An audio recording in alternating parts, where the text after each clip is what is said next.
It's us against the world and it's you and me. If it's me against you, I read the eulogy. All this grimy shit ain't really new to me. They want that vintage Kev, I told them that's the new of me. I admit, I'm not what I used to be. I'm on a losing strike, I'm on a winning streak. I used to rap for free, now I charge a fee. You want out of state, I need inner peace. I want pancakes dipped in my Hennessy. Grubble gang, yeah, I'm all about my loose leaf. If it ain't money, don't attach me. Real street nigga, please don't at me. Almost lost both arms, giving helping hands.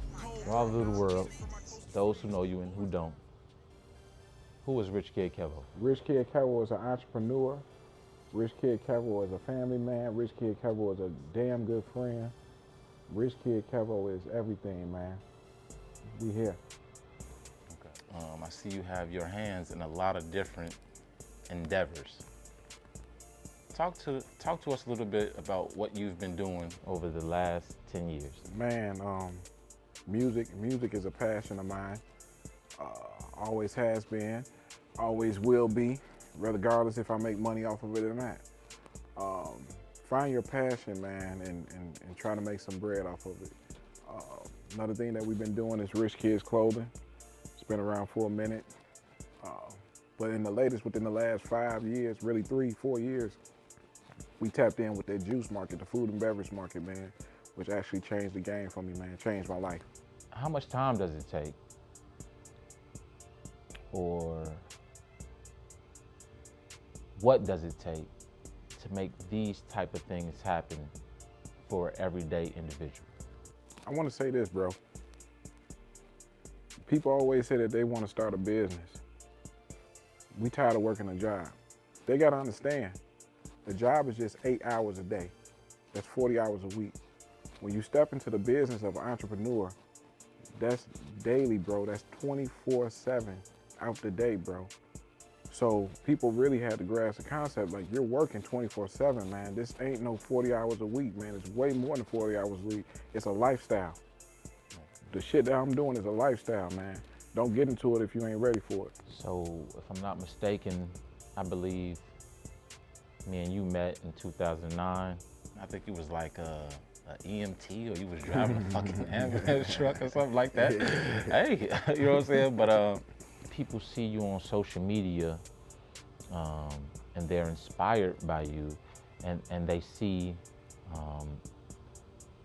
the highs or the highlights of your life. That's one thing. But speak to the people about the darkest time of your life. What does that look like for you? When was the darkest time? Did you ever feel like your dream wouldn't come into fruition? Hell yeah. Hell fucking yeah. Because look, this what'll happen. You'll be hustling so long, right? And the shit ain't popping for you. You ain't seeing no results. So you be like, man, fuck it, it's a world away. But it really ain't, man. It's like the shit, like the story 3 Feet from Gold, man. Two dudes, they digging this shit. They found a little bit of gold, right? That's cool. They found a little bit of gold. They digging. They don't find no more gold. What they did was they went to a pawn shop, sold the equipment, right? Cool. They went to a pawn shop, sold the equipment. The man who owned the pawn shop hired an expert. That expert then used the equipment and found the fucking gold. So never give up. As long as I'm living, bro, I'm gonna keep on hustling. As long as I'm living, I'm gonna be a serial entrepreneur. I'm always trying something different. As long as I'm living. Because working a job ain't for me. It's for some people, but it ain't for me. Yeah. So I believe that I got introduced to your music, and the first mixtape or album you dropped was called Hennessy and Pancakes. A fucking classic, by the way. Please tune in. But the question is, what the fuck made you pour Hennessy on pancakes? Let me tell you something, man. I'm glad. That is a beautiful question.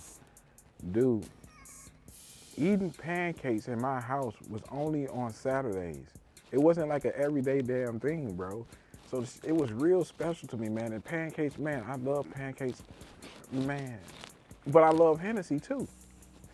So think about it. But Wiz Khalifa was my man's though. So Wiz Khalifa did cushion orange juice, right? I ain't a weed dude, you know what I'm saying? I don't smoke weed. And I ain't really like orange juice. But I love Hennessy and Pancakes. And that's where it came about. And I want to tell y'all something real quick. Do your homework on me. Shout out J-Main. Do your homework on me. Another guy, you know, he did Pancakes and Hennessy, which is fine, man.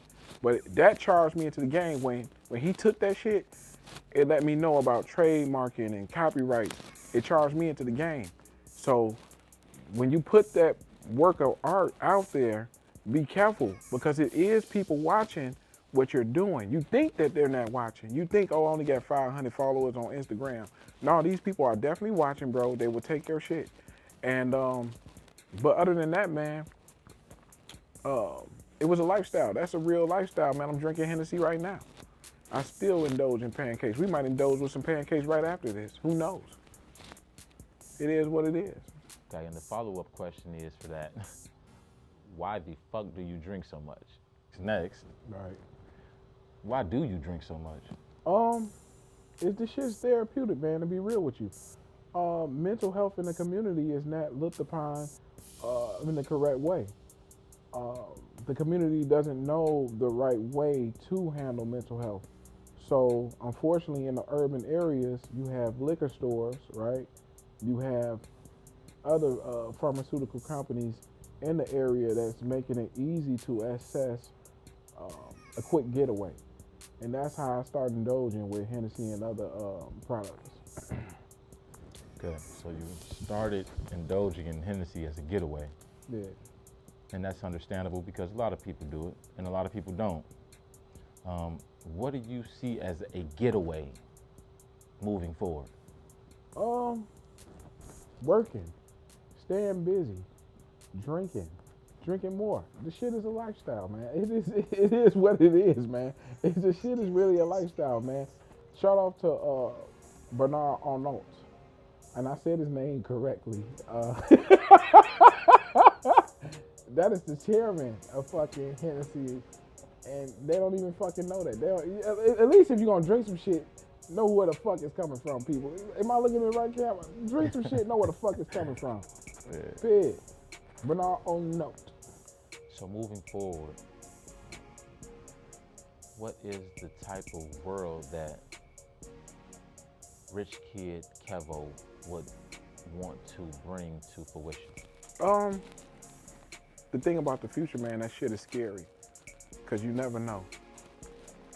For me in my life, really, it never worked out how it was planned, how I planned it in my head. Continue to grind, never stop, bro. As long as I'm living life, I'm gonna be doing something to inspire somebody else, man. You had mentioned being in the neighborhood and getting love from the neighborhood. A lot of these companies, they drop stuff off in the neighborhood, right? They drop shit off in the neighborhood and they don't see what it is. They may hear about it and they may read about the effects of what their products doing in the neighborhood, their clothing lines doing in the neighborhood. But to actually still live in the neighborhood and sell some shit and see that response, man, anybody can do it. I'm a normal person. The person that you looking up to, your Beyoncés and shit, these are normal individuals that took their drive to a higher power than what you're willing to take it. And that's how these people become idolized. That's how they become what they are. Okay. So most recently, me and you have started a podcast, High Class Individuals, by the way. Please subscribe. How did that come about? Man, really? I always wanted to interview crackheads, prostitutes, strippers, gang members, people that will be labeled a menace to society. You get what I'm saying? Because everybody got a story, bro. And once you put a camera in front of somebody, it's almost therapeutic when you ask a person, hey, how was your day? How did you grow up? You feel important, bro. You feel important. So I always wanted to do the podcast type of thing. Now, my man's, which is you know what I'm saying? Let me tap in with my man's. I feel like. Does you live in China? Does you live in China? Do I live in China? Okay, whatever, man. Okay. Anyway, that went over my head because I'm fucking drunk, but whatever. Anyway, my man's went to the joint, which happened to be you, right? Cool. And I said, how about I add my homie into some shit that I always wanted to do, and maybe that could possibly be a avenue for him. Something just different, bro. Let's just try it, and let's see what the fuck happens. But I know we're gonna take off. It's what you believe in. It's what you believe in. You create the world that you want to live in. Period. And what is the world you want to live in? A utopia. Peace. We've already been through a lot. We already seen the fucking downside of shit. Money is cool, but it doesn't buy happiness. You can have all the money in the world, bro. You want to be at peace. You want to have the financial freedom to do shit. And you just want to have good vibes around you, man.